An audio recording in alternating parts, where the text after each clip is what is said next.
మామూలుగా కూడా మొదటి నుంచి చెప్పింది ఏంటంటే గృహవాస్తు, దేవాలయ వాస్తు అని 2 రకాలుగా చెప్పబడింది. ఈ దేవాలయ వాస్తుకి ఆగమ శాస్త్రాన్ని దానికి రిలేటెడ్గా పెట్టారు. ఆగమం ప్రకారం గుడి యొక్క కొలతల్ని బట్టి, విగ్రహాన్ని బట్టి, విధానాన్ని బట్టి, ఆ గుడి యొక్క ప్రాకారాన్ని బట్టి, ఆ గుడి యొక్క గోపుర నిర్ణయాల్ని బట్టి దేవతామూర్తులు ఏ దిక్కును కూర్చుంటారో దాన్ని ప్రాగ్దిక్గా పెట్టుకుని, ఇప్పుడు తూర్పు అంటే మనం తూర్పే గృహం కట్టాలి.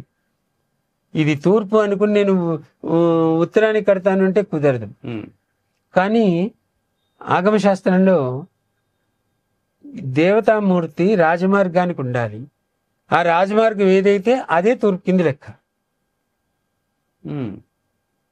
ఇలాంటి కొన్ని మార్పులతో కూడినటువంటి శాస్త్రం ఆగమ ప్రకారం ఉంది. ఆగమ వాస్తు శాస్త్రం ఉంది. దాని ప్రకారమే గుళ్ళన్నీ నిర్మితం అవుతూ ఉంటాయి. పురాతనమైన గుళ్ళు కూడా చాలా మటుకు శ్రీరంగం మీరు వెళ్ళి చూడండి. శ్రీరంగంలో శ్రీరంగనాథుడు దక్షిణముఖంగా ఉంటాడు. గుడి దక్షిణముఖంగా ఉంటుంది. ఫస్ట్ ప్రాకారం మాత్రమే దక్షిణముఖం ఉంటుంది.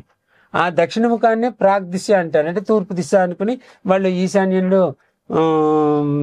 బావి పెట్టుకుంటారు, ఆగ్నేయంలో వంట పెట్టుకుంటారు.